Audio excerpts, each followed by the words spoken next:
Muy buenos días a todas y a todos. ¿Se escucha bien? Tienes que mutear el Zoom. ¿Y cuál es el...? Bueno, ¿Está muteado? Muy buenos días a todos y a todas nuevamente. Me presento, soy Rodrigo Mujica, economista, magíster en Administración Pública y vengo en representación de la Sociedad de Fomento Fabril, SOFOFA, en su calidad de director de Políticas Públicas. En primer término quisiera agradecer a la Comisión de Sistema Político por la invitación a exponer en esta sesión, por intermedio de su secretario y sus coordinadores, agradezco nuevamente, y también a la Convención Constitucional en general por tener la oportunidad de abrir estas instancias de participación que son muy necesarias para el éxito de este importante proceso. Ahí sí, gracias. En la exposición de hoy día, en estos 10 minutos, trataré de abordar dos temas principales respecto del proceso de formación de leyes. Para eso tengo una agenda en donde primero tocaría brevemente el rol de SOFOFA, para quienes no lo conocen. Después entrar de lleno en la materia, exponiendo algunos antecedentes y diagnósticos del proceso de formación de leyes en Chile, para finalizar con algunas propuestas que ponemos a disposición de la Comisión para que sean discutidas en este proceso.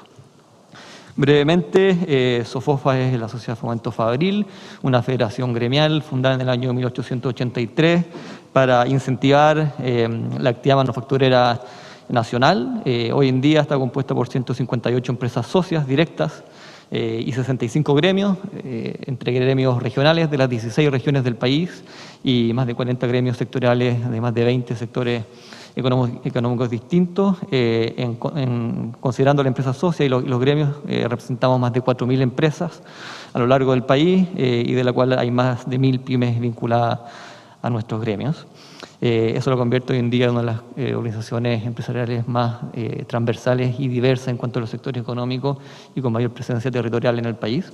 Y nuestro propósito es poner a las personas en el centro de la actividad empresarial y aportar para Chile y aportar para hacer de Chile un país de oportunidades. ¿Cuál es la motivación de nosotros de estar presentes de manera general en la Convención y en particular en esta Comisión de Sistema Político? Es tomar el proceso constituyente como una oportunidad para aportar de manera activa, abierta y sobre todo propositiva en el objetivo de encauzar el camino de Chile hacia el desarrollo y la prosperidad de todos sus habitantes con igualdad de oportunidades.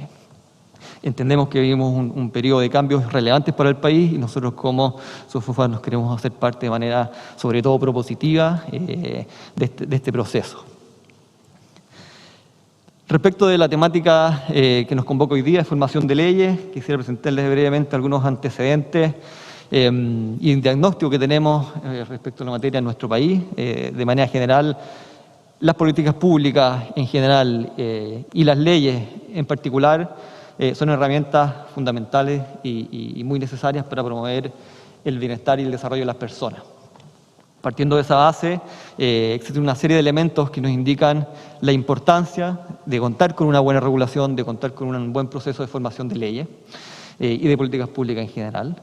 En primer lugar, las regulaciones de buena calidad permiten el crecimiento sustentable, permiten la creación de empleos, sobre todo de empleos de calidad, la inversión, la innovación y la apertura de mercados.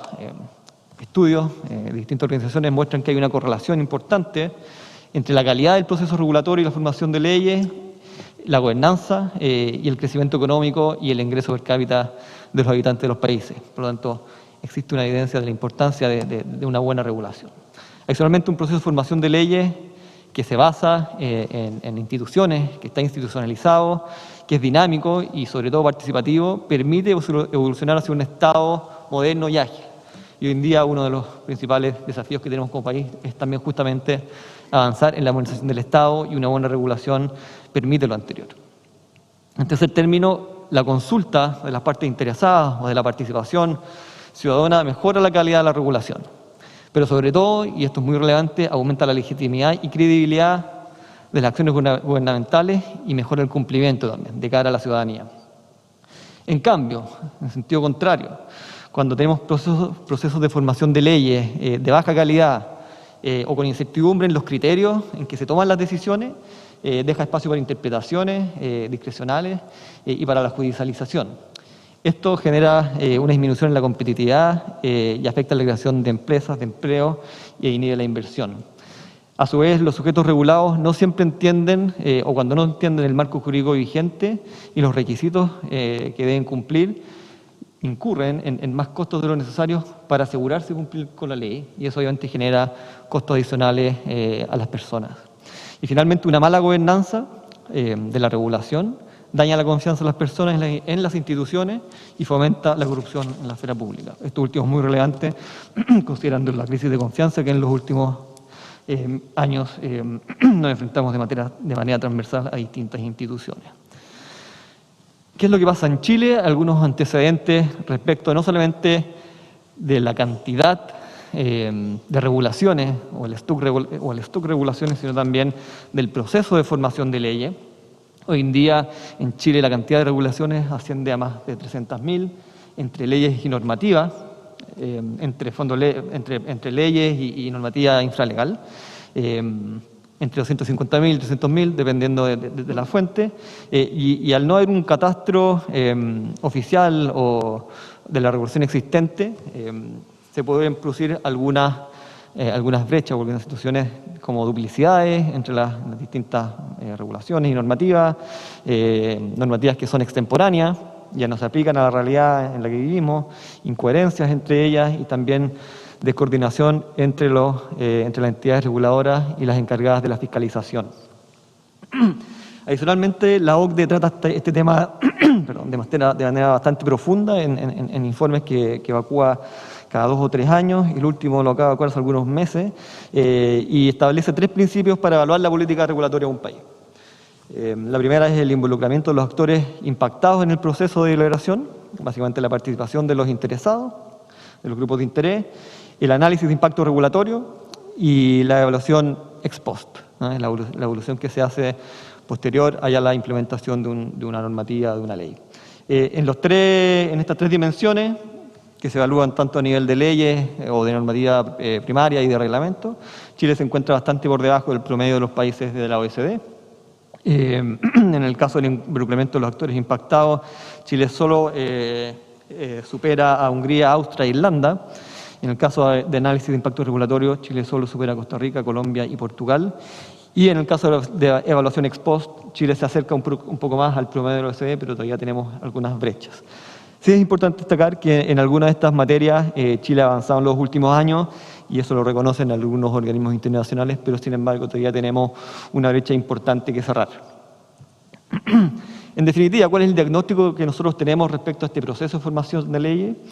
Es que la falta de una política regulatoria o de formación de leyes integral en nuestro país, sumado a la complejidad de la cantidad de regulación o del stock regulatorio y los problemas asociados a ella, y la falta de un proceso de evaluación sistemática del impacto que tienen las leyes y la regulación, tiene impactos importantes en nuestra competitividad, en nuestra productividad, y con ello limita el crecimiento y sobre todo el bienestar de la población. Por lo tanto, creemos que es importante poder avanzar en estas materias.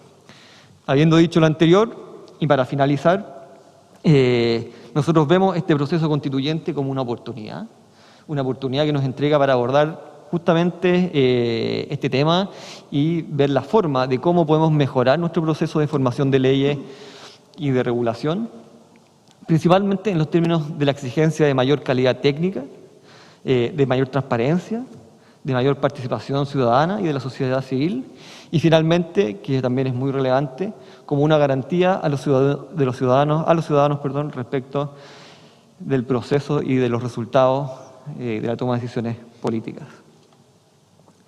Por lo tanto, para diseñar, discutir e implementar políticas públicas de calidad y eficientes, es crucial tener un enfoque sistémico y un proceso de formación de leyes que considere al menos 3 elementos o 3 dimensiones: la técnica y la evidencia en una primera instancia, la participación de los actores involucrados durante el proceso de discusión de las leyes y finalmente una capacidad de evaluar el impacto de la regulación y de las leyes una vez son implementadas.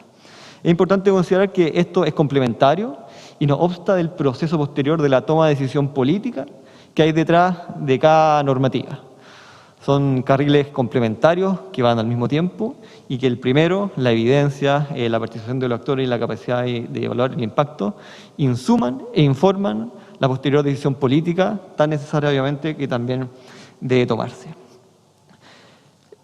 En resumidas cuentas, ponemos a disposición de esta comisión las siguientes 4 propuestas que en algunos otros países y regulaciones se han considerado como reglas para poder plasmar en la Constitución un debido proceso de formación de leyes. Por lo tanto, el primero tiene que ver con habilitar justamente dentro de un debido proceso de formación de leyes un proceso con fortaleza institucional que permita la existencia de mecanismos y reglas preestablecidas de análisis de mérito de los proyectos de ley que se discuten. La segunda tiene que ver con establecer una orientación en la Constitución sobre las capacidades y las instituciones necesarias que deben estar instaladas en el Estado y en los legisladores para asegurar estos estándares de debido proceso. Uno de ellos es una agencia de calidad de políticas públicas, la cual se ha impulsado en casi todos los últimos gobiernos. Fortalecer la biblioteca del Congreso nos parece muy relevante como actor importantísimo en el debate legislativo y en el levantamiento antecedente. Y también de la Oficina de Presupuesto del Congreso, en todo lo que tiene que ver con la evaluación financiera y presupuestaria y de impacto de los proyectos de ley. Y finalmente también fortalecer orientaciones para fortalecer la asesoría legislativa. En tercer punto, consagrar una directriz obligatoria para que los legisladores, ya sea del Ejecutivo y Legislativo, desarrollen un análisis de impacto regulatorio de los proyectos de ley que presentan, tanto ex ante como ex post. Y finalmente, regular el ámbito de la participación de expertos, de los involucrados interesados, de los agentes regulados y de la sociedad civil como un todo, tanto en el proceso prelegislativo como en el proceso legislativo mismo de la discusión y posteriormente en la evaluación ex post. Muchas gracias a todos nuevamente y quedo atento a las preguntas que puedan haber al término de las exposiciones.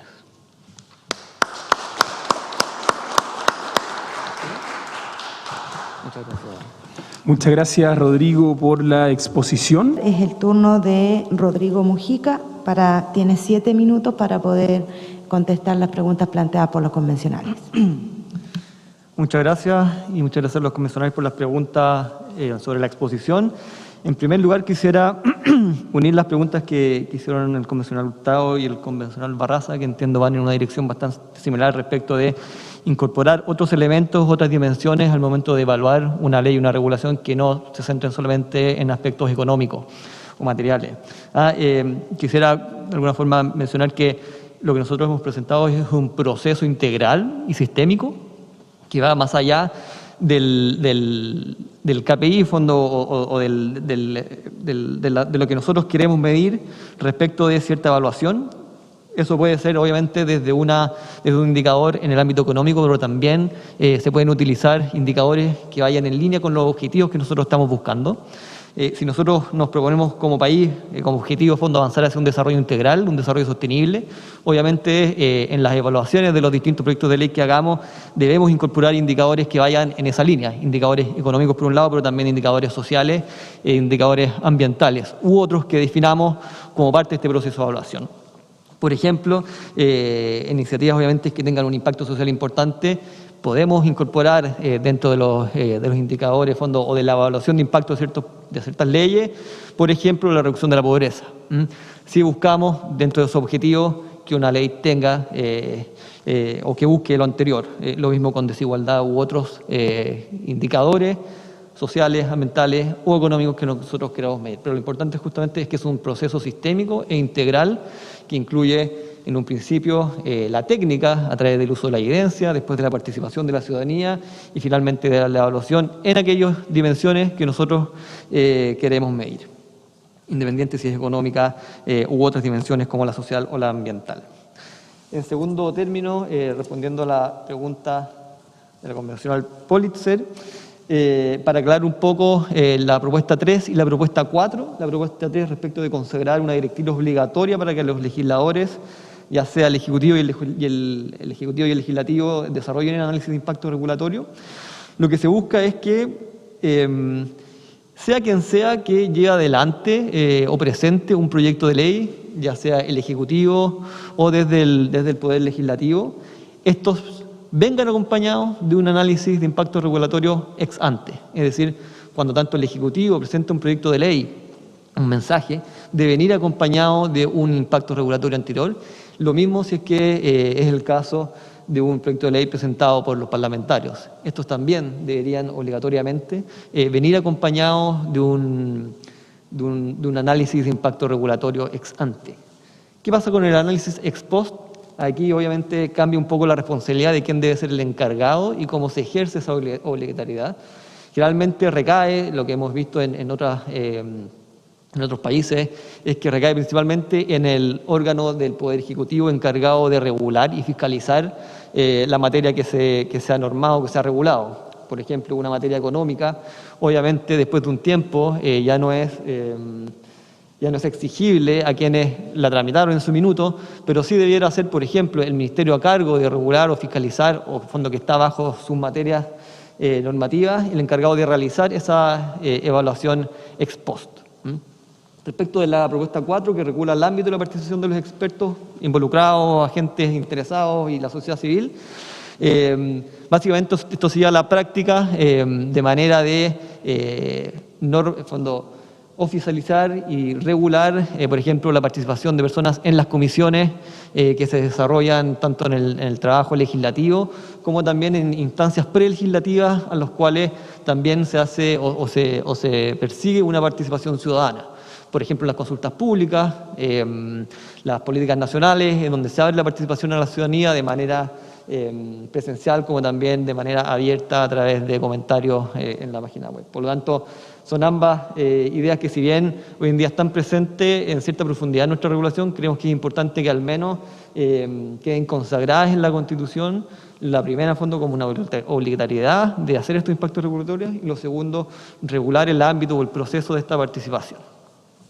En tercer lugar, respondiendo a la pregunta de la convencional Juve, la verdad que es difícil hoy en día citar ejemplos concretos donde yo podría decir esta ley, o este proyecto de ley carece o está teniendo un impacto distinto al que se esperaba, porque justamente no hubo un impacto o una medición inicial. Por lo tanto, queda un poco a la subjetividad de poder decir, dado que no se hizo una línea base, poder decir, hoy en día este proyecto no persigue los intereses o no persigue los objetivos planteados en un comienzo. Pero uno podría de alguna forma ir un poco más allá y respecto de la motivación inicial de un proyecto de ley, si eso uno de alguna forma lo usa como proxy al impacto buscado, si bien no se hizo una línea base, uno podría decir, por ejemplo, en el pasado que leyes como Ley del Consumidor del año 2016 tuvo que ser después corregida en su minuto porque tenía de algunas, o carecía de algunas, o tenía algunas adolescencias. Y más recientemente, y un poco entrando en la coyuntura actual, sin quererme meterme un poco en el debate político que hubo, pero por ejemplo los retiros de pensiones sí tuvo una participación o una voz técnica bastante potente detrás. Creemos que se dieron ciertas luces de lo que podía pasar y ahí habría que ver cuál fue un poco la profundidad con que esa evaluación técnica finalmente se hizo parte de la decisión política. Respecto de la pregunta del convencional Chaín, ¿cuál es la experiencia de informes de productividad? La verdad que es un avance desde el año 2016 que se han empezado a implementar estos informes de productividad, principalmente en materias de ley que tienen un impacto económico, pero obviamente hay una brecha importante todavía que avanzar. ¿Qué institucionalidad nosotros hemos estudiado? La verdad que idealmente una que sea obviamente autónoma de los poderes legislativos o ejecutivo, para que de alguna forma haya cierta independencia en cómo se hace este proceso. Lo que nosotros hemos estudiado es que algún tipo de agencia de calidad de políticas públicas determina un mecanismo o un formulario o un estándar de evaluación de impacto regulatorio y que después generalmente eso se lleva a cargo también de los organismos fiscalizadores o regulatorios en la materia específica. Pero sí hay un procedimiento estándar preestablecido y que nace de un establecimiento o de una agencia al menos con ciertos grados de autonomía y libertad para poder definir cuáles son esos estándares de evaluación.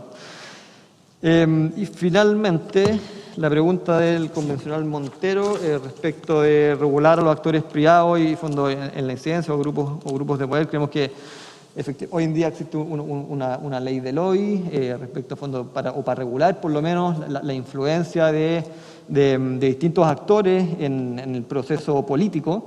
Creemos que es una ley que obviamente cumple los objetivos buscados, y quien no cumple con esa ley debe obviamente cumplir con lo que la ley cumple respecto a las penas.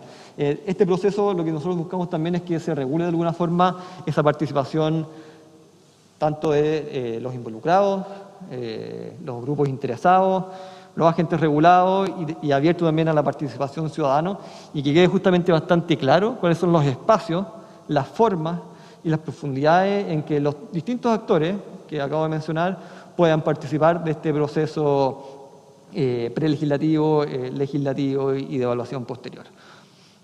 Muchas gracias.